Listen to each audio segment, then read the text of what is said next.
Généralité sur le ministère. Généralité sur le ministère, c'est votre troisième cours. C'est un cours qui est important, c'est un cours qui sera divisé avec deux orateurs, moi-même pour le début, et le pasteur Isabelle vous fera la deuxième partie. D'accord? La première partie, c'est généralité, qu'est-ce qu'une œuvre de Dieu, puis les cinq phases normales par lesquelles une œuvre de Dieu devrait normalement toujours passer. On va les étudier justement. Et puis ça, il y aura la deuxième grande partie, ce sera l'excellence dans le ministère. On vous montrera un certain nombre de choses à propos du caractère du serviteur de Dieu. Alors, leçon numéro 1, nous avions vu ça dans les deux derniers cours. Je vous ai donné des généralités et qu'est-ce qu'une œuvre de Dieu. D'abord, je vous ai montré une chose, c'est qu'à partir du moment où on est appelé au ministère et qu'on entre dans le ministère, Dieu veut une chose, Dieu veut qu'on réussisse. C'est-à-dire que Dieu ne nous donne pas une vision pour qu'on meure avec cette vision seulement dans notre tête ou dans notre cœur et dire « Oh, c'était merveilleux, j'ai joliment rêvé, mais je meurs et rien ne s'est accompli. » Ce n'est pas sa volonté, non. Si vous donnez une vision, il faut l'accomplir.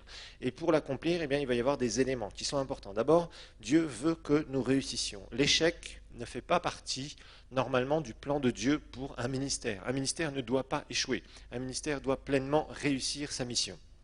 Donc, il va y avoir des choses qu'il va falloir faire, des choses qu'il va falloir ne pas faire. Et nous avons vu qu'il y a beaucoup de gens qui sont malheureusement enterrés avec leur appel, leur vision. Ils vous auront dit « Dieu m'a dit ça, Dieu m'a dit ça, Dieu a confirmé ça, etc. » Et c'était vrai, mais malheureusement, on s'aperçoit que la plupart des gens vont être enterrés avec leur appel. Ils ne vont jamais entrer dans leur appel, ils ne vont jamais réaliser leur vision, et finalement, ils n'auront que des regrets sur leur lit de mort. Qu'il n'en soit pas ainsi pour aucun de nous, frères et sœurs. Que nous n'ayons jamais de regrets en nous disant « Le Seigneur m'avait appelé, le Seigneur m'avait parlé, et je regrette, j'ai pas fait, j'ai pas obéi, j'ai refusé, ou j'ai fait n'importe quoi, etc., etc., avec ce que le Seigneur m'a donné de faire. » Ce ne sera pas, tu as toujours ton salut, mais ta récompense, eh bien, la position que tu auras dans le royaume futur sera amoindrie, et c'est normal. Dieu va nous donner des récompenses selon ce que nous aurons fait, selon ce qu'il nous aura demandé, bien évidemment. Alors, y a-t-il des clés pour qu'un ministère puisse réussir? On est dans un royaume, le royaume de Dieu. Et dans un royaume, il y a des règles, il y a des lois, il y a des principes. Et évidemment, à partir du moment où nous sommes dans le royaume de Dieu, ces règles, ces principes, nous devons les connaître, nous devons les appliquer, et au bout d'un moment, il doit y avoir quelque chose qui doit se produire. Donc, c'est clair, pour réussir, il faut connaître les principes du royaume de Dieu dans le ministère, et en même temps, les pratiquer, persévérer dans ces principes, et au bout d'un moment, en ayant complètement changé nos façons de penser, à ce moment-là, qu'est-ce qui se passe? Il va y avoir quelque chose. Le royaume de Dieu va se manifester pleinement dans notre ministère. Alors, en troisièmement, on avait vu l'église locale. Je vous ai dit, on va surtout se concentrer sur l'église locale. Qu'est-ce qu'une église locale? Parce qu'il y a beaucoup de gens qui disent, voilà, il y a une église, j'ai une église, je suis pasteur, il y a une église, l'église de trucs, l'église de machin, etc., etc. Mais finalement, on s'est posé la question, qu'est-ce qu'une église locale? D'abord, une église locale, on a vu que c'est quelque chose qui est d'ordonnance divine. C'est pas selon la volonté humaine, c'est pas parce qu'on a fait une jolie association qui s'appelle l'association des églises de ceci, de l'évangile, machin truc, etc., que forcément c'est la volonté de Dieu et qu'on est en pleine volonté de Dieu et que c'est l'œuvre de Dieu. Loin de là. Il y a beaucoup d'associations qui feraient mieux de mourir et beaucoup de gens qui devraient arrêter de jouer les pasteurs en costume cravate. Alors évidemment, nous savons que quand quelqu'un doit être revêtu d'une onction pour pouvoir exercer le ministère pastoral. D'accord?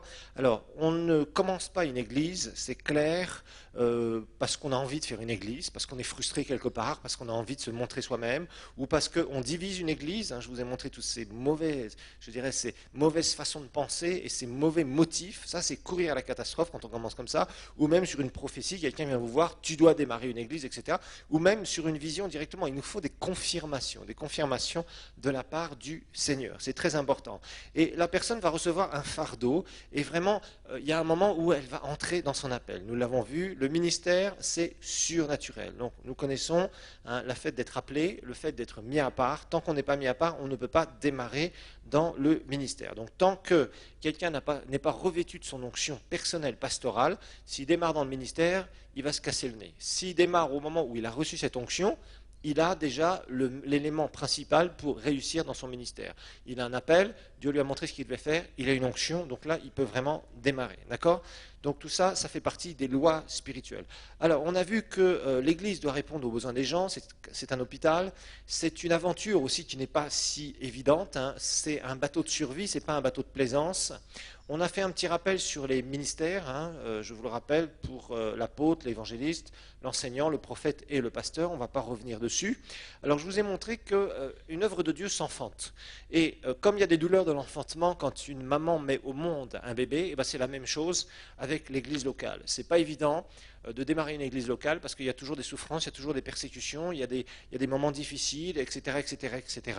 Et c'est pas super facile parce que finalement, la personne qui a reçu cette onction pastorale, donc le nouveau pasteur va commencer à se lancer dans l'aventure, mais il va voir qu'il y a des moments qui ne sont pas toujours faciles. Donc le pasteur va être comme un capitaine d'un bateau, d'un grand vaisseau, et il va être obligé de savoir comment naviguer. Mais au début, il ne sait pas naviguer, et il ne sait pas ce que c'est qu'un cap, et garder le cap. Vous savez, les bateaux, si vous naviguez dans la mer où il y a plus, vous ne voyez plus rien, hein, plus les côtes, etc., etc., si vous naviguez à la boussole, maintenant on a des systèmes satellitaires, mais pendant longtemps on a navigué avec des boussoles, et c'était pas très précis. Il suffisait que le capitaine qui tenait la barre du bateau, le gouvernail du bateau, dévie par exemple de 1 ou 2 degrés sur 3, 4 ou 5 000 km, et il se retrouvait à des centaines de kilomètres hein, de la destinée du départ, enfin, où il voulait aller précisément. D'accord ?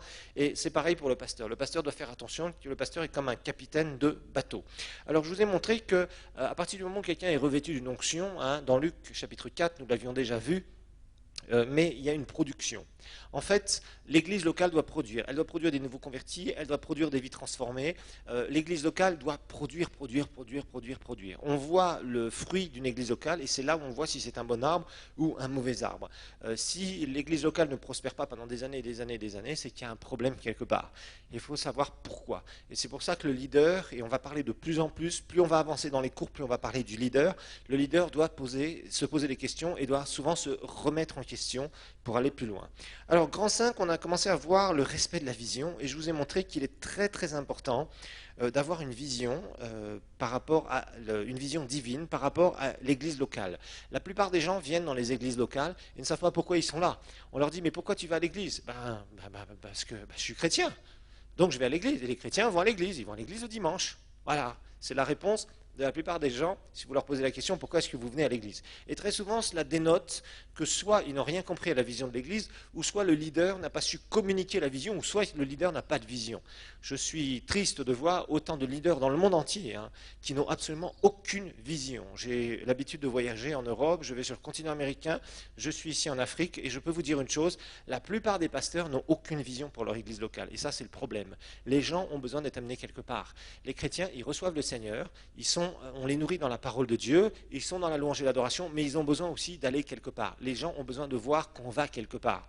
Quand un leader les amène quelque part, les gens sont heureux, sont épanouis, ils se mettent dans la vision, ils aident le leader à construire, à aller très haut, et finalement, ensemble, on réussit. Et les gens ont un sens d'épanouissement. Ils se sentent utiles à quelque chose dans le royaume de Dieu. Si un pasteur ne pense que finalement, il doit prêcher et qu'il n'y a rien d'autre qui se passe en dehors, eh bien, je vais vous dire, au bout d'un moment, les gens se lassent. Il peut être bon prédicateur, mais les gens vont se lasser parce que finalement, ils vont s'asseoir, ils vont être gras spirituellement, ils vont être bien engraissés spirituellement, mais ils vont avoir aucune vision. C'est-à-dire, ils sont emmenés nulle part. Le pasteur est là, il donne un bon message, bon ok, les gens sont bien nourris, gloire à Dieu, c'est une bonne chose, ça c'est indispensable, nous le verrons au niveau du message qu'il faut apporter.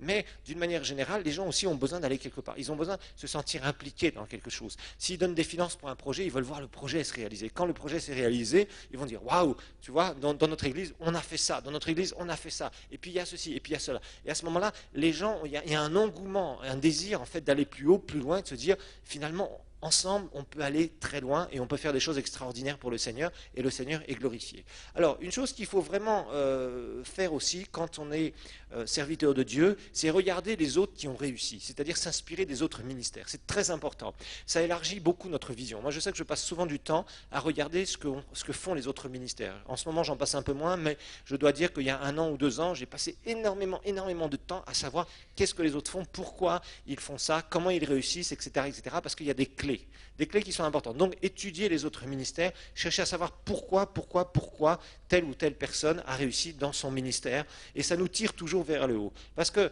la médiocrité, nous sommes tous confrontés à la médiocrité quelque part, mais la médiocrité ne doit pas être une fatalité, ne doit pas être une finalité pour un ministère. Au contraire, quelqu'un qui est médiocre, il doit d'abord reconnaître qu'il est médiocre, et pour savoir qu'il est médiocre, il doit chercher un standard, c'est normal, il doit faire une comparaison. Vous pouvez savoir si vous êtes médiocre quand vous avez quelqu'un qui fait le même travail à côté de vous, mais que lui va faire un travail excellent, et vous faites un truc qui est complètement pourri, et vous êtes capable de dire, waouh, finalement, il fait ça, waouh, je suis surpris, ça m'inspire quelque part. Et à ce moment-là, vous vous remettez en question. Vous réalisez que votre travail n'est pas si bon que ça, ou que vous pouvez aller beaucoup plus haut. Et la médiocrité, vraiment, il faut s'en débarrasser. Il faut chercher l'excellence, il faut chercher une vision élargie. Il ne faut jamais être satisfait. Dans le sens, il ne faut pas être un insatisfait, dans le sens où toujours voir. Vous savez, il y a des gens comme ça, quand ils regardent quelque chose, il peut y avoir 99,9% de positif, et ils vous chercheront le 0,1% de négatif. Et c'est là-dessus où ils vont parler. Ils ne vont pas vous dire c'est super, ou alors ils vont vous dire oh c'est pas mal, mais, et puis d'un seul coup ils vont parler 3 heures sur le 0,1%. C'est pas ça dont je parle, d'accord? Il ne faut pas être satisfait dans le sens où il faut se dire, à partir du moment où on arrive dans une dimension, on doit dire waouh, bon c'est bien, gloire à Dieu, merci Seigneur, mais je ne veux pas me contenter, je ne veux pas me reposer. Comme on dit en français, se reposer sur ses lauriers, ça veut dire finalement être comme ça, dire voilà, maintenant je suis arrivé. Il y a des pasteurs qui sont comme ça. Une fois qu'ils ont à peu près réussi, ils ont construit leur bâtiment, ils ont un bon salaire, une belle voiture, une belle maison, ça va bien, de l'église ça va, ça se passe pas trop mal, c'est bon, tout le monde leur dit que c'est bien, etc., etc.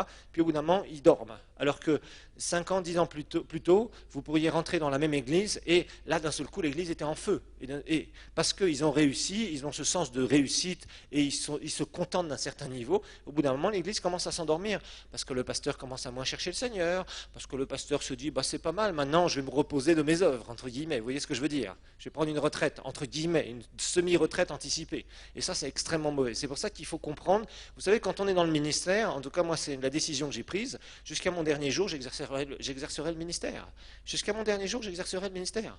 Je pense qu'on ne peut pas être en retraite quand on est dans le ministère. Des gens qui prennent une retraite dans le ministère, c'est des gens qui, pour moi, sont médiocres. Ça veut dire qu'au bout d'un moment, ils disent, bah, finalement, vous imaginez, vous reprenez une retraite à 60 ans dans le ministère. Ça veut dire quoi? Alors que c'est là où, justement, ce seraient les meilleures années que vous pourriez donner, parce que vous avez toute cette expérience derrière vous. Vous avez amené une œuvre quelque part, et là, normalement, c'est justement là où vous pouvez encore aller beaucoup, beaucoup plus haut, parce que vous avez toute cette expérience, toutes les équipes qui sont autour de vous. Donc, penser petit, croire petit, réaliser petit, ça c'est la médiocrité.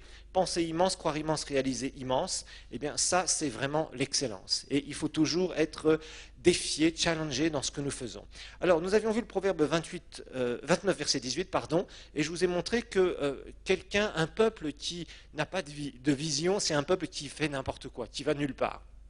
Et je vous rappelle qu'un serviteur de Dieu doit avoir une vision forte, c'est-à-dire il doit amener les gens quelque part. Il doit arrêter de se dire, l'église, c'est les réunions publiques, on fait un culte le dimanche, on fait une réunion dans la semaine de prière ou d'enseignement tel et tel jour, et puis bas, voilà, c'est ça l'église de Dieu. Non, c'est beaucoup plus que ça. Il y a beaucoup plus que ça. On doit réaliser une vision, on doit aller quelque part.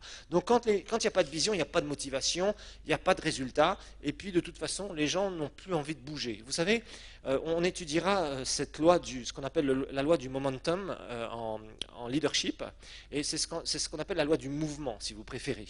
Et la loi du mouvement, c'est amener une œuvre constamment à avancer, à avancer, à avancer. Et c'est un peu comme un véhicule qui se déplace. Ce véhicule peut être à l'arrêt, il peut au contraire aussi faire marche arrière, ou il peut aller lentement, ou il peut aller à vitesse moyenne, ou il peut aller à grande vitesse et accélérer régulièrement. Vous voyez? Et c'est la même chose pour une œuvre de Dieu. Quand il n'y a pas de vision, bah, tout s'arrête. Les gens dorment tranquillement et comment dire, il ne se passe rien de spécial. Alors je vous ai montré aussi qu'une œuvre de Dieu, on la sonde avec à la fois la quantité et à la fois la qualité. Ça, c'est quelque chose qui est très important aussi. La quantité et la qualité, il faut toujours mesurer les deux en même temps. C'est bien d'avoir une église qui grandit horizontalement, c'est-à-dire les gens viennent, les gens sont intéressés, oui d'accord, mais quelle est la qualité des personnes qui sont dans l'église? C'est ça qui est important. Est-ce que ce sont des gens qui sont en bonne santé spirituelle, relationnelle, financière, au niveau de leur corps aussi, hein, donc, etc., etc. Est-ce que ce sont des gens épanouis? Est-ce que ce sont des gens heureux? Des gens que vous voyez vraiment s'épanouir à tous égards, prospérer à tous égards. Prospérer et s'épanouir, c'est la même chose. Est-ce que vraiment dans le Seigneur, ces gens-là avancent? Est-ce que quand vous les rencontrez là, et puis 2 ans plus tard, vous allez les rencontrer, est-ce que vous allez voir une différence? Et est-ce que cette différence va être une différence montante ou une différence descendante? Tout ça, ce sont des questions qu'un pasteur doit se poser régulièrement. Voir si les gens sont vraiment épanouis, qu'ils marchent bien dans le Seigneur, et qu'ils avancent, et qu'ils produisent, qu'ils amènent des âmes au Seigneur, et puis qu'ils avancent dans tous les domaines de leur vie. Vous voyez, ça c'est très important, parce que la croissance numérique est quelque chose de bien, mais la qualité aussi est quelque chose à laquelle il faut vraiment faire attention. Parce que souvent on parle d'église, il y a tant de milliers de personnes dans une église, etc. D'accord, mais prends un échantillon et regarde la qualité des personnes qu'il y a dedans. Ça, c'est important. Si les gens sont vraiment grands dans le Seigneur, ils ont bien grandi dans le Seigneur, s'ils sont vraiment attachés au Seigneur, gloire à Dieu. Tu as quantité et qualité, c'est l'idéal. Maintenant, s'il y a qualité et puis qu'il n'y a pas beaucoup de quantité, ça veut dire que les gens sont très bien enseignés, mais ils sont tournés vers eux-mêmes. Et ça, c'est mauvais aussi, parce que ça veut dire qu'on n'évangélise pas, ou peu. Et ça, c'est pas bon du tout. Alors, il y a quelque chose aussi qu'on doit... C'est un autre point encore. Le pasteur doit courir sa propre course. Sa propre course. Ça, c'est très important aussi. Acte 20, verset 24. Acte 20, verset 24.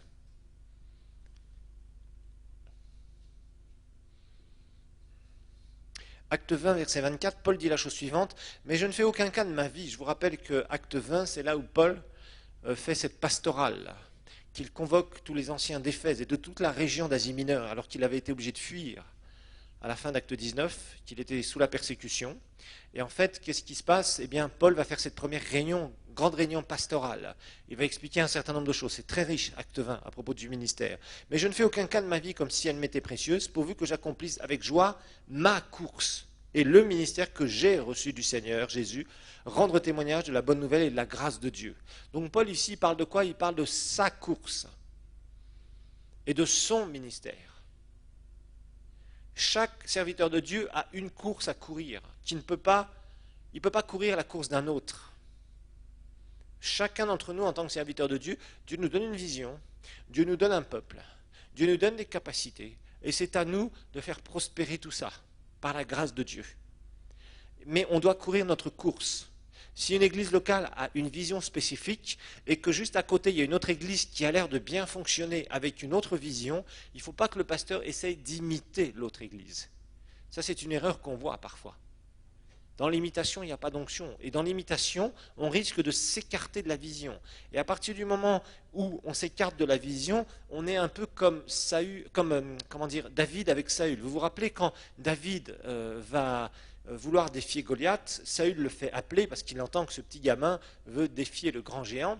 Et ce que Saül fait, je vous rappelle que c'est dans 1 Samuel 17 que vous trouverez cette histoire, Saül lui propose de mettre quoi? De mettre son armure. Et David commence à mettre un immense casque, une épée qu'il peut à peine porter.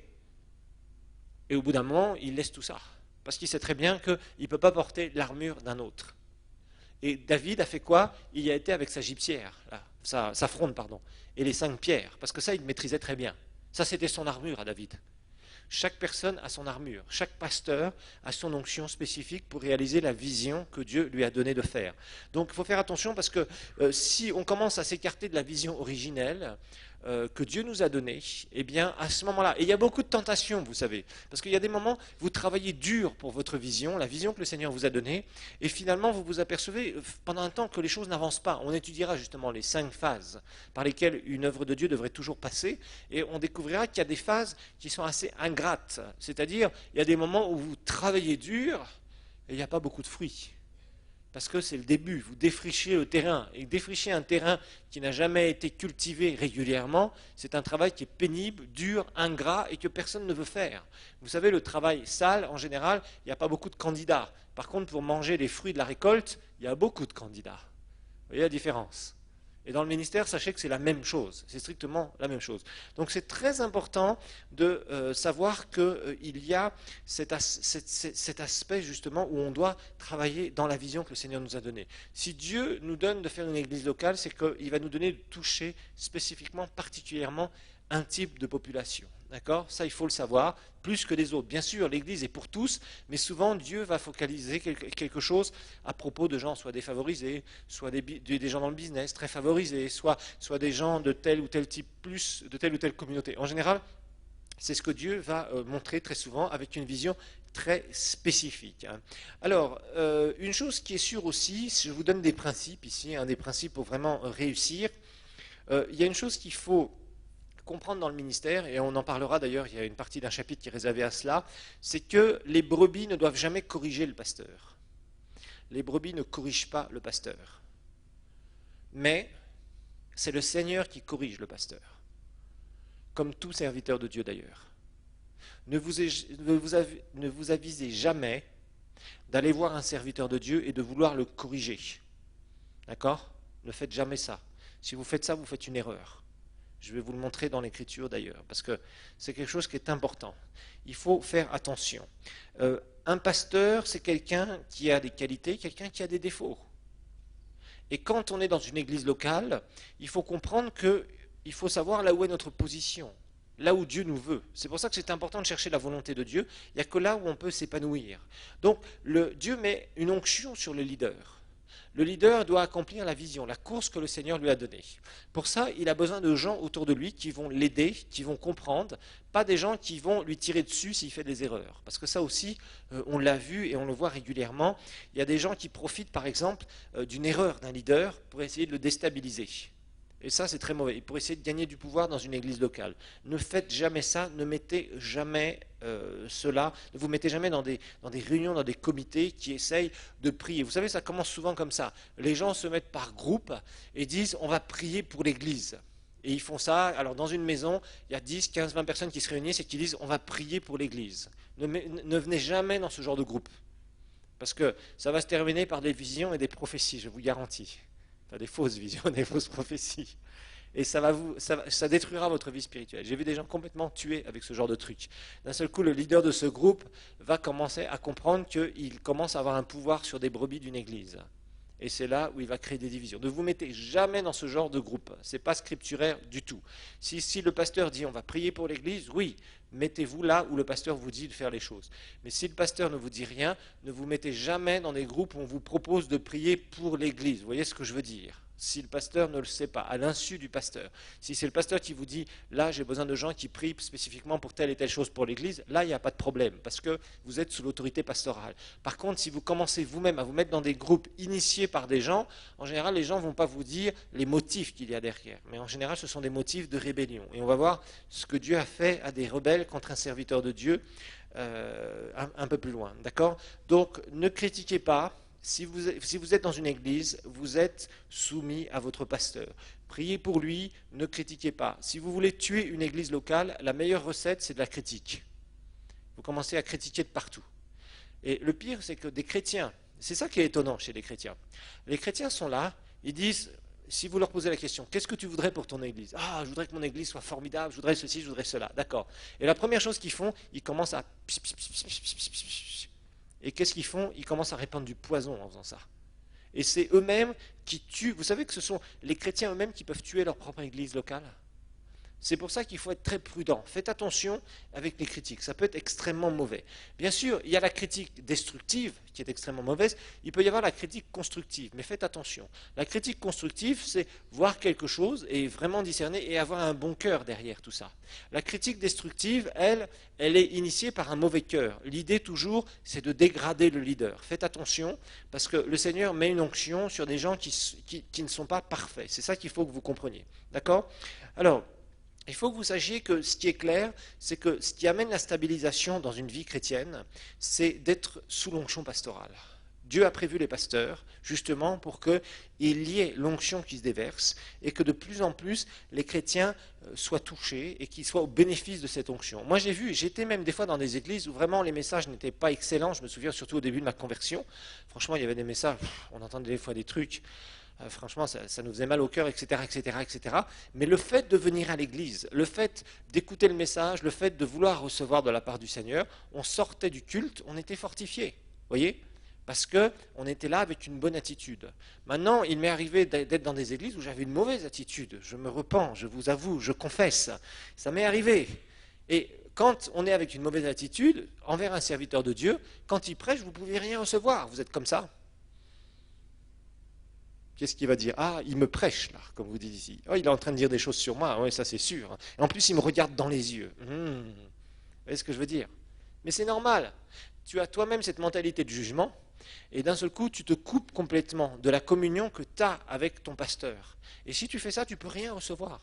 Tu ne peux rien recevoir. Tu ne peux pas être béni par quelqu'un que tu critiques. C'est pas possible. Donc c'est pour ça qu'il faut comprendre. Le diable travaille beaucoup là-dessus justement.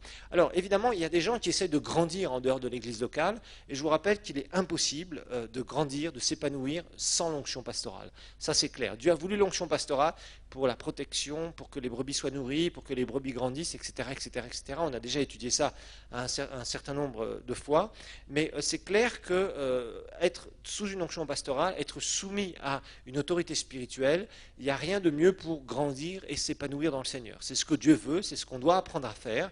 Et je vous rappelle que la soumission ici va impliquer qu'on accepte volontairement d'avoir quelqu'un qui est notre autorité spirituelle. Et cette soumission est volontaire. Cette soumission ne peut pas être forcée.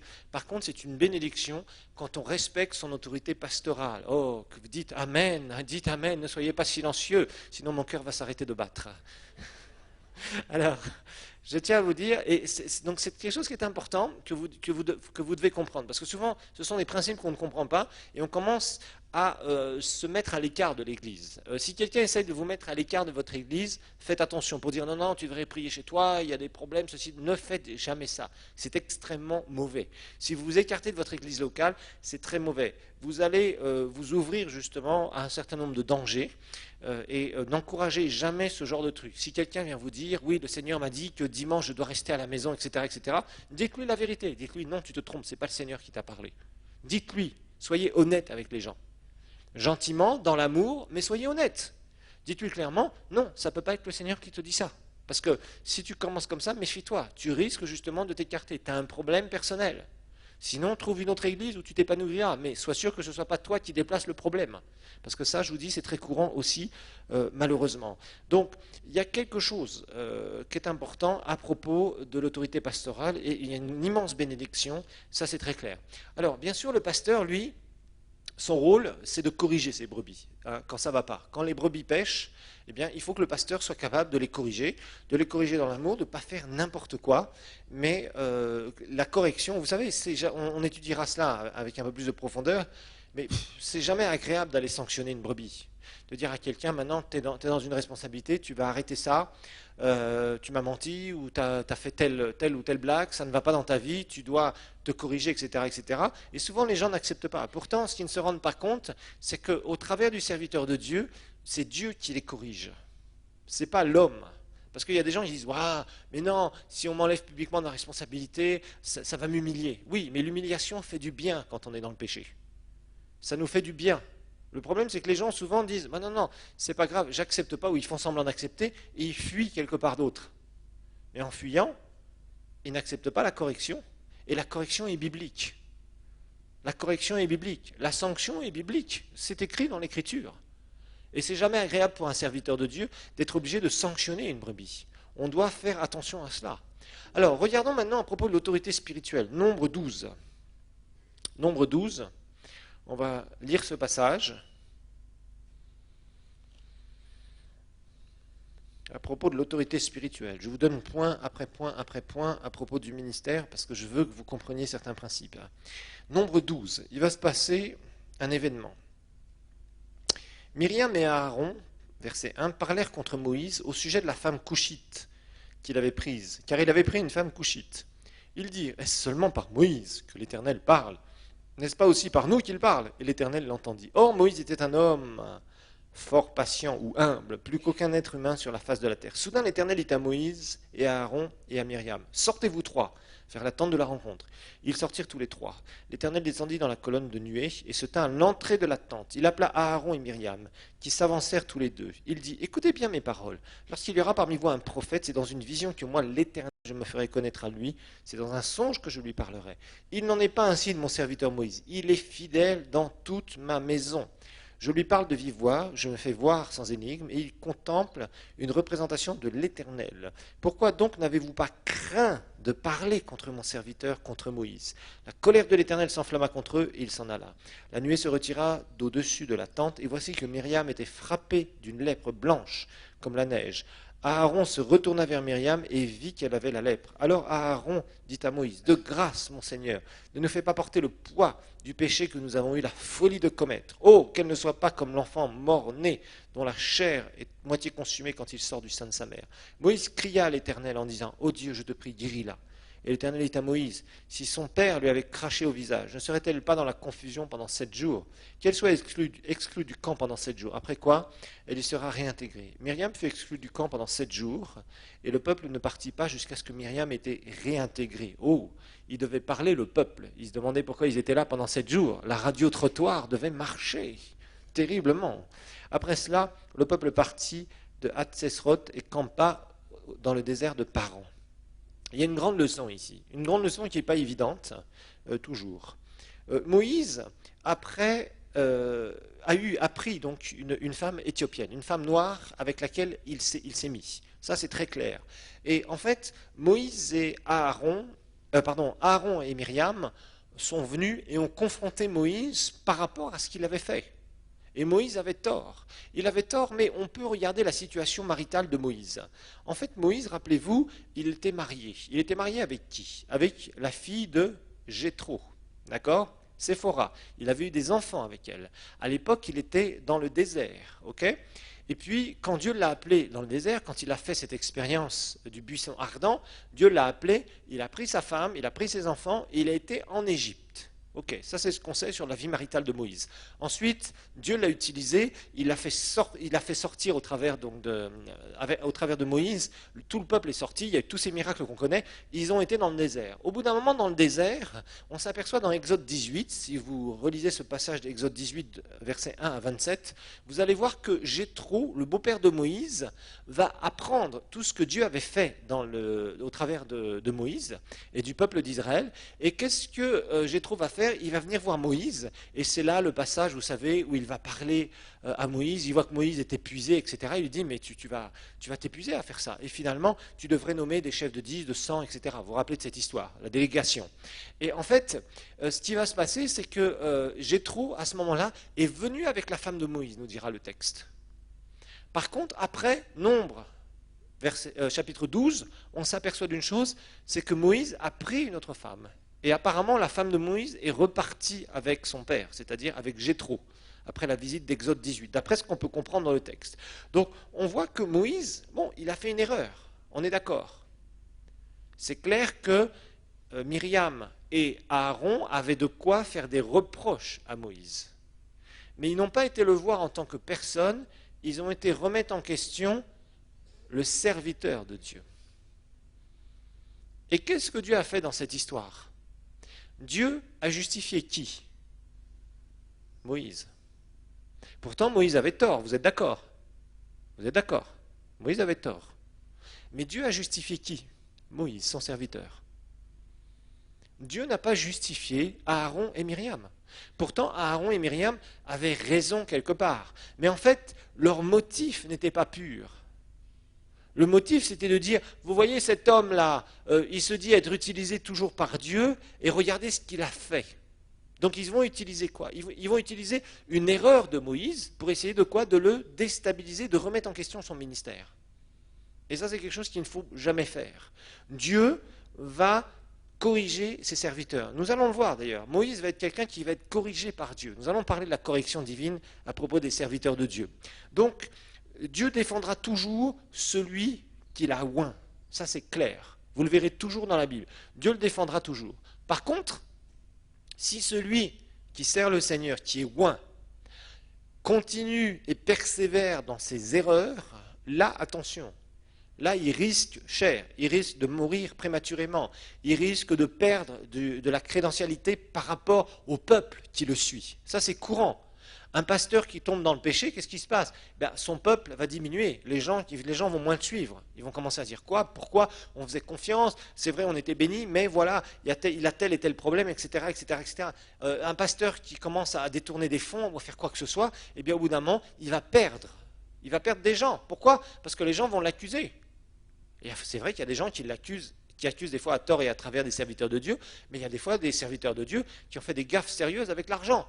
Et à ce moment-là, les gens disent quoi? Ils disent, ah, si c'est comme ça, et ils sont un peu dégoûtés. Ils disent, ouais, moi j'ai donné, voilà ce qu'on a fait avec l'argent, etc., etc. Et à ce moment-là, le serviteur de Dieu, qu'est-ce qu'il a? Il a le blâme. Donc il va perdre, il va avoir des conséquences. Tout serviteur de Dieu, quand il fait des erreurs, quand il pêche, a des conséquences. Regardez ce que David faisait, un principe important. Ça, je vous explique un principe. 1 Samuel 24. 1 Samuel 24. Donc faites attention, ne jouez jamais à corriger un serviteur de Dieu. Ne faites jamais ça. Jamais. Jamais, jamais. Si vous n'êtes pas satisfait d'un serviteur de Dieu, vous partez par la petite porte. Mais ne jouez jamais à faire des rassemblements, des comités, des réunions de prière. Vous savez, il y a des réunions qui se font des fois quand des églises peuvent passer par des problèmes. Et en fait, ce n'est pas des réunions, c'est pas des réunions de prière. C'est des réunions où on dit n'importe quoi, où on se chauffe la tête. Et parfois, malheureusement, où on laisse des esprits démoniaques commencer à avoir une grosse brèche pour détruire une église. Faites attention, ne vous mettez jamais dans ce genre de truc. Jamais dans ce genre de truc. S'il y a un problème, vous priez. Et si vous sentez que vous devez partir, vous partez. Et c'est tout. Mais partez toujours par la petite porte. Quelle que soit la responsabilité que vous avez eue. Si vous estimez que vous devez partir d'une église, quelle que soit la responsabilité que vous avez eue, partez par la petite porte. Ce n'est pas la peine de faire grand bruit ou de commencer à montrer devant tout le monde que vous avez raison et que le pasteur a tort. Ça, c'est un truc, si vous semez ça dans votre vie, et si un jour Dieu vous appelle au ministère, vous le récolterez, je vous garantis. Et ça vous fera mal et vous vous rappellerez des erreurs que vous avez faites. D'accord? Alors par exemple, David, lui, il savait ces choses. Dans 1 Samuel 24, David était poursuivi par Saül, terriblement. Saül voulait détruire David. Il y avait cette méchanceté, cette jalousie. Il voyait que David réussissait partout. Il savait que David allait prendre sa place. Donc Saül voulait faire quoi? Saül voulait détruire David. Il a essayé de le détruire plusieurs fois. Une fois, il a essayé de le frapper avec une arme. Mais d'autres fois, il a été à sa poursuite avec ses soldats. Et dans ces fois-là, 2 fois, David était tout proche derrière Saül. Et il aurait pu mettre un terme à sa vie. Il aurait pu tuer Saül. Mais regardez ce qu'il dit. On va lire à partir du verset 1. Il est dit, de là David monta vers les forteresses d'En-Gedi où il habita. Lorsque Saül fut revenu de la poursuite des Philistins, on lui fit ce rapport. Voici que David est dans le désert d'En-Gedi.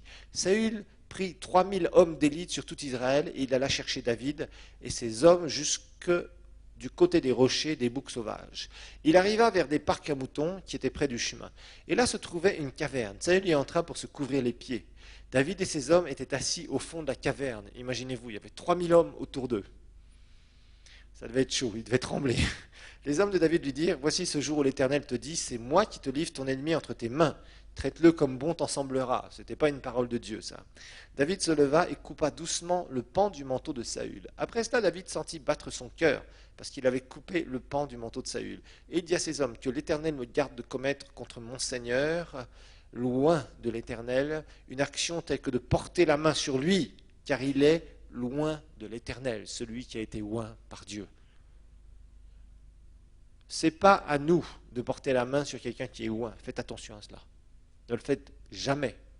Si quelqu'un a une onction, maintenant si c'est un farceur, si c'est un imposteur, ça vous pouvez le chasser à grands coups de bâton. Et je vous rappelle que si vous cassez le bâton, je vous le rembourserai, c'est promis. Donc, ça c'est clair. Mais par contre, quelqu'un qui est loin et qui est tombé ou qui s'est écarté de la vérité, c'est pas à vous de le corriger. Si vous jouez à faire ça, c'est dangereux. Très dangereux. Très dangereux. À ce moment-là, prenez des distances avec ce genre de ministère, ça c'est clair. Quelqu'un qui s'écarte vers des fausses doctrines, vers des fausses prophéties, vers des trucs bizarres, etc., ou qui tombe et qui régulièrement retombe dans le péché, etc. À ce moment-là, vous pouvez vous en écarter, mais ne touchez pas à lui. Faites très, très attention. David n'a pas du tout voulu éliminer. C'était lui qui devait prendre la succession. Imaginez-vous, il l'avait à la portée de main. Il aurait donné un coup d'épée ou un coup de poignard, c'était fini. David allait monter sur le trône. Mais David a laissé faire Dieu. C'est Dieu qui a donné la promotion à David. Donc faites attention, ne jouez jamais à faire ça.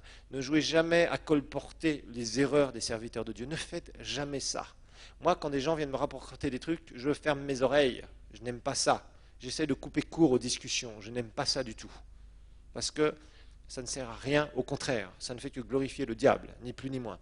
Donc, laissez de côté ça, ne soyez jamais des colporteurs de mauvaises nouvelles. Mais en toute chose, faites attention, gardez votre langue, c'est très important. Et ne touchez pas à quelqu'un qui est loin et qui a chuté. Ne profitez jamais de cela, faites extrêmement attention. Alors, maintenant on va parler du prix à payer pour l'œuvre de Dieu. C'est un autre point, le prix à payer pour une œuvre de Dieu. Je suis en train de vous donner des fondations extrêmement importantes. Tout ça, ce sont des points qui sont super importants.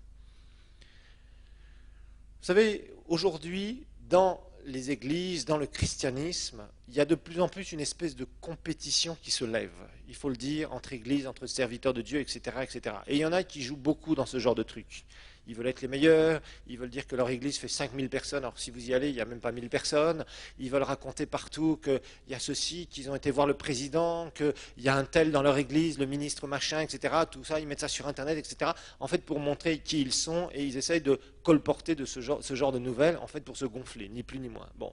Il y a des gens qui disent, voilà, j'ai démarré l'église, ça fait 3 ans que nous avons démarré l'église, et nous avons tant de personnes. Oui, d'accord, mais ton église n'est pas encore stable, fais attention.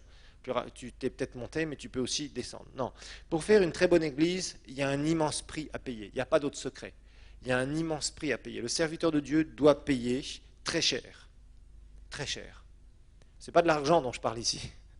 Il doit payer de sa vie, son engagement. Dieu ne peut pas nous donner beaucoup à partir du moment où il n'a pas testé notre fidélité. C'est fondamental. Notre fidélité doit être testée. Et la fidélité, c'est quelque chose qui est de notre caractère, donc qui se teste au fil des années.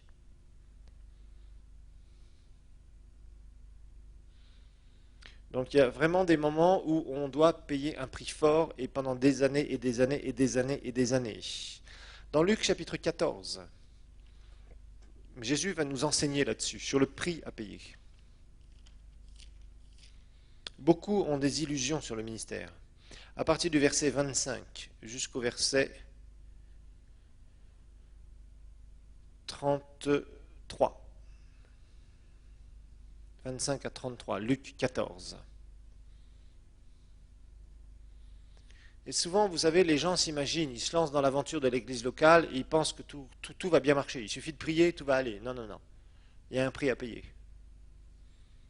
Pour se donner pour une vision, il y a un prix à payer, un prix qui est immense. C'est toute ta vie. Si quelqu'un aspire à être dans le ministère et qu'il entre dans le ministère, il faut qu'il sache qu'il doit tout donner. Et souvent, je les vois. Moi, je vois des jeunes pasteurs qui commencent à s'engager et puis ils disent « Oh, c'est dur, je croyais que ça serait plus facile que ça. » Non, c'est pas facile. C'est des années où on doit bosser tous les jours, dur, jusqu'à temps que ça commence à porter des fruits. Mais là, les gens ne veulent pas, parce que nous sommes dans des sociétés où tout doit être rapide. Je veux de l'argent comme ça, sans vraiment travailler. Je veux que les gens viennent et qu'ils m'écoutent, parce que c'est moi qui prêche. Oui, d'accord. Mais il y en a aussi beaucoup d'autres qui prêchent. Oui, mais moi, Dieu m'a parlé. Oui, mais Dieu a parlé aussi aux autres. Oui, mais Dieu m'a donné une grande vision. Oui, mais les autres aussi ont une grande vision. Vous voyez ce que je veux dire? Les gens, tout de suite, se tournent vers eux-mêmes. Ils disent, moi. Non, il y a un prix à payer qui est très fort. La Bible nous dit, de grandes foules faisaient, verset 25, route avec Jésus. Il se retourna. Vous savez, Jésus n'était pas impressionné par les foules. Il se retourna et leur dit, si quelqu'un vient à moi et qu'il ne hait pas son père, sa mère, ses enfants, ses frères, ses sœurs, et même sa propre vie, il ne peut être mon disciple. Là, ce verbe haïr, c'est ce qu'on appelle un hébraïsme. Okay? Entre aimer et haïr, il n'y a pas de verbe hébreu au milieu. Même si c'est du grec, Jésus a utilisé cela parce que les gens comprenaient très bien ce genre d'expression. Quiconque ne porte pas sa croix et ne me suit pas ne peut être mon disciple. Et regardez bien verset 28. Car lequel d'entre vous, s'il veut bâtir une tour, ne s'assied pas d'abord pour calculer la dépense et voir s'il a de quoi la terminer? De peur qu'après avoir posé les fondements, il ne soit pas capable d'achever et que tous ceux qui le verront ne se moquent et ne disent cet homme a commencé à bâtir et il n'a pas été capable d'achever. Bien des gens commencent dans le ministère et terminent dans une petite vie minable, frustrée. Et ils ne veulent même plus entendre parler du ministère. Et je vous ai dit, un bon nombre de gens qui ont été pasteurs pendant un certain nombre d'années ne fréquentent même plus une église locale, tellement ils sont dégoûtés. Parce que peut-être qu'ils n'ont pas payé le prix, ils n'ont pas su payer le prix. Il y a un prix très fort. Si vous voulez être dans le ministère, Dieu vous demandera tout. Être dans le ministère, ce n'est pas aller prêcher devant les gens, ça c'est une illusion. Ça fait partie du ministère, mais ce n'est pas ça le ministère. C'est beaucoup plus que ça. Dieu vous demandera tout. Il demandera toute votre consécration. Il vous donnera tout. Il vous demandera tout au moment même où vous n'avez plus rien à donner. Ça, c'est clair. Cet homme, donc, verset 31, ou quel roi, s'il part pour s'engager dans une guerre contre un autre roi, ne s'assied pas d'abord pour examiner s'il a le pouvoir avec 10 000 hommes de marcher à la rencontre de celui qui vient contre lui avec 20 000. Tandis que l'autre est encore loin, il lui envoie une ambassade pour lui demander les conditions de paix, c'est-à-dire qu'il n'a pas envie de se bagarrer. Parce qu'il sait qu'il va perdre. Ainsi donc, quiconque d'entre vous ne renonce pas à tout ce qu'il possède ne peut être mon disciple. On ne parle pas de converti ici, on parle de disciple. Et Jésus dit que tout disciple accompli, mature, équipé, sera comme quoi? Comme son maître. C'est-à-dire qu'il portera des fruits comme son maître. Et Jésus dira plus loin, le sel est une bonne chose, mais si le sel devient fade, avec quoi l'assaisonnera-t-on? Il n'est utile ni pour la terre, ni pour le fumier, on le jette dehors. Que celui qui a des oreilles pour entendre, entende. Que ce soit quand on veut bâtir quelque chose, on doit s'asseoir et savoir si on a la capacité de terminer. Que ce soit si on part en guerre contre quelque chose, on doit savoir si on va gagner la guerre et si on a la capacité de gagner la guerre ou pas. Si ce n'est pas le cas, il vaut mieux rester assis. Et c'est ce que Jésus nous dit ici. Donc il va y avoir vraiment des moments difficiles de consécration dans un ministère. Un bon ministère passe du temps dans la consécration, parce qu'il y a des moments où vous vous retrouvez seul à seul avec vous-même. Vous êtes en train de réaliser, vous êtes en pleine vision de Dieu, et puis finalement, vous vous asseyez, vous dites, oh là là, il n'y a rien qui marche aujourd'hui. Et la semaine dernière non plus, et le mois dernier non plus, rien n'a avancé. Il y a des gens qui sont partis, les finances, ça ne va pas, les machins, rien ne va. Il y a des moments, vous avez surtout quand vous démarrez dans le ministère, vous avez des années dures. Avant de percer, ce n'est pas du jour au lendemain que ça se produit. C'est pareil quand des gens démarrent une entreprise. Ils sont tout euphoriques, ils disent, oui, je vais gagner des millions, je vais gagner des milliards, je vais gagner, je vais m'acheter une belle voiture, je vais m'acheter une belle maison, je vais m'acheter... Oui, d'accord, mais pour l'instant, qu'est-ce que tu as fait? Rien. Tu n'as aucune affaire, tu n'as rien dans le sac. Vous voyez, donc, ce sont des beaux rêves, mais avant que ça se concrétise, eh bien, il va y avoir une immense somme de travail à réaliser. Et souvent, les gens, et je dois dire que les serviteurs de Dieu, il y en a beaucoup qui ne comprennent pas que le ministère, c'est du boulot. C'est beaucoup de travail. Et tu n'as pas le temps d'aller te plaindre toutes les 5 minutes. Crois-moi. Si tu veux réussir, il faut que régulièrement, que tu te sentes bien, que tu te sentes mal, que tu aies envie, que tu n'aies pas envie, que tu continues les yeux sur Jésus avec la vision que le Seigneur t'a donnée. Dans 2 Corinthiens chapitre 6, 2 Corinthiens 6,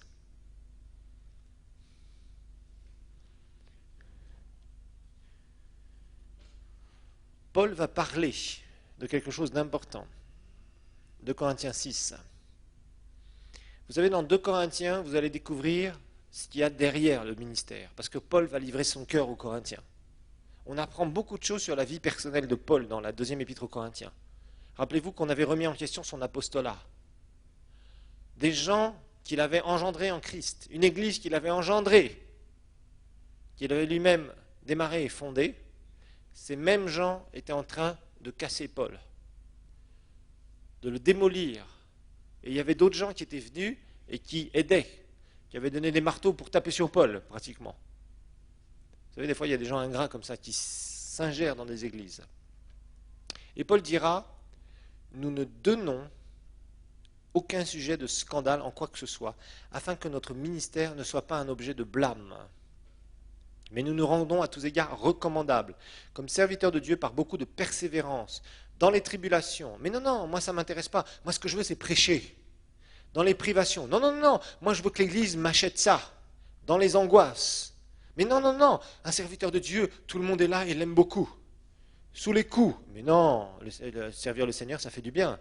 Dans les prisons, dans les émeutes, dans les travaux, dans les veilles, dans les jeûnes, par la pureté, par la connaissance, par la patience, et il nous en faut en tant que serviteurs de Dieu, par la bonté, par l'Esprit Saint, par un amour sans hypocrisie, par la parole de vérité, par la puissance de Dieu, par les armes offensives et défensives de la justice, au milieu de la gloire et du déshonneur, au milieu de la mauvaise et de la bonne réputation, de la mauvaise réputation dans le sens où les païens essayent souvent, je ne pourrais pas vous dire le nombre de serviteurs de Dieu, que des gens, par exemple, des différents gouvernements, il y en a qui ont été mis en prison, il y en a sur qui on a menti, il y en a d'autres qui on a fait des procès alors que ce n'était pas juste, qu'ils n'avaient rien fait de spécial, etc., etc. Regardez comme imposteur, quoique véridique, comme inconnu, quoique bien connu, comme mourant, et voici que nous vivons, comme châtié, quoique non mis à mort, comme attristé, et nous sommes toujours joyeux, comme pauvres, et nous en enrichissons plusieurs, comme n'ayant rien, et nous possédons tous. Il Si vous voulez une définition de ce qui peut se passer à l'intérieur d'un ministère qui porte des fruits, vous regardez ici ces passages-là, ces versets-là, et dans ce passage-là, il y a vraiment des richesses de ce qu'un serviteur de Dieu peut vivre. Il y a des moments faciles, il y a des moments extraordinaires, mais il y a des moments difficiles. Et il faut savoir une chose, vous ne verrez jamais ce que produit un serviteur de Dieu s'il n'est pas sous pression. Et à partir du moment où vous portez des fruits spirituels, il va y avoir beaucoup de pression sur vous. Donc, il va falloir que vous ayez un caractère qui soit travaillé, qui soit forgé aux pressions. Parce que je vous rappelle qu'un fruit, vous pouvez voir vraiment ce qu'il y a dedans, vous pouvez vraiment voir la qualité de ce qu'il a, non pas à la couleur du jus, mais à la qualité, au goût du jus. Et pour avoir du jus, rappelez-vous d'une chose, il faut presser le fruit.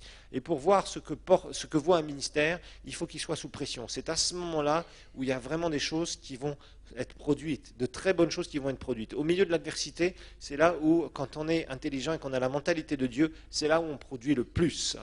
Alors, il y a beaucoup de choses qu'on peut subir en tant que serviteur de Dieu, des tentations. Il faut que vous sachiez qu'un serviteur de Dieu a beaucoup plus de tentations qu'un chrétien normal.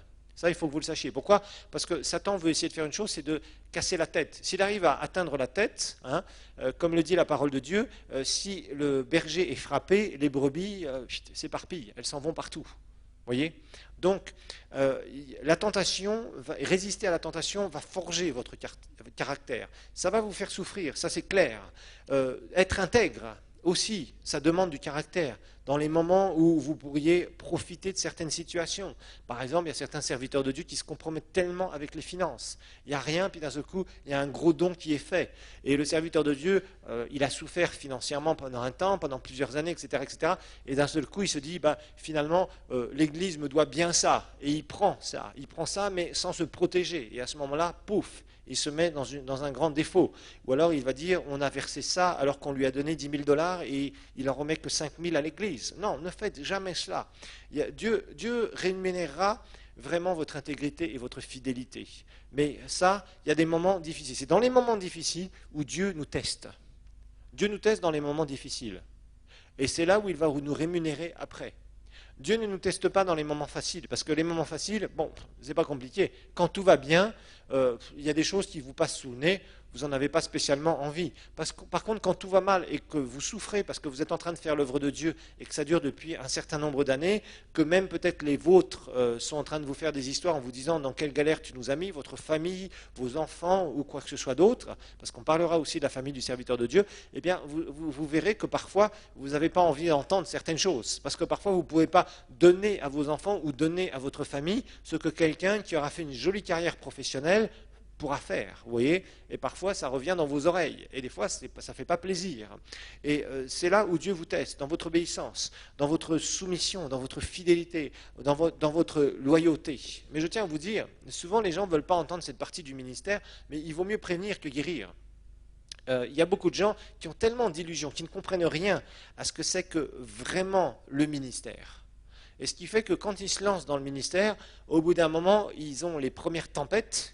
Et cette première tempête, ils n'arrivent pas à vaincre cette tempête. Ils sont là et la tempête les balaye complètement et les met hors circuit. Et c'est fini pour eux, entre guillemets. Ce sont des naufragés qu'on retrouve sur la plage, quelque part. Leur bateau n'existe plus, leur bateau a été détruit.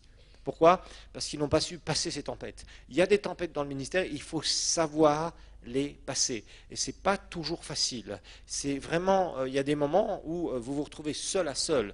On verra aussi l'aspect de la solitude du serviteur de Dieu. Parfois, vous êtes là et vous êtes seul à seul avec le Seigneur. Et puis, il y a des gens qui, peut-être, vous venez de vivre une situation difficile. Vous aviez fait confiance à quelqu'un, donné des responsabilités à quelqu'un. Et puis, la personne, paf, elle vous trahit. Et vous vous retrouvez, ou alors d'un seul coup elle s'en va alors que vous avez absolument besoin de cette personne. Mais d'un seul coup elle trouve un autre ministère, ou peut-être elle aura un salaire, et vous ne pouviez pas lui donner un salaire. Et d'un seul coup vous dites, oh, c'est triste. Ça vous fait quelque chose, parce que la personne vous avait dit, tu sais, partout où on ira, on restera ensemble, je t'aiderai jusqu'au bout à construire la vision du Seigneur. Vous savez, les gens donnent des belles paroles. Ne donnez pas des belles paroles à un serviteur de Dieu si dans votre cœur vous n'en êtes pas convaincu. Il vaut mieux se taire dans ces cas-là. Ne vous engagez pas avec votre bouche si vous n'êtes pas prêt à suivre et à aider un serviteur de Dieu. Faites attention à cela. Les gens loyaux sont rares, les gens fidèles sont rares. Par contre, quand vous les trouvez et que vous avez un bon entourage, c'est extraordinaire. Mais ces gens-là sont rares. Et si vous n'avez pas de ministère, faites une chose. soyez loyal et fidèle à un ministère. Vous serez vraiment d'une grande aide pour ce ministère. Dans les bons moments, dans les moments difficiles, nous avons besoin de gens dans tous les moments où tout se passe bien et les moments où tout se passe mal. Parce qu'il y a des moments dans le ministère où tout se passe très bien, et il y a des moments dans le ministère où il y a des crises. Donc il va falloir que les bonnes personnes soient autour de vous pour passer les crises. Voilà pour ce cours.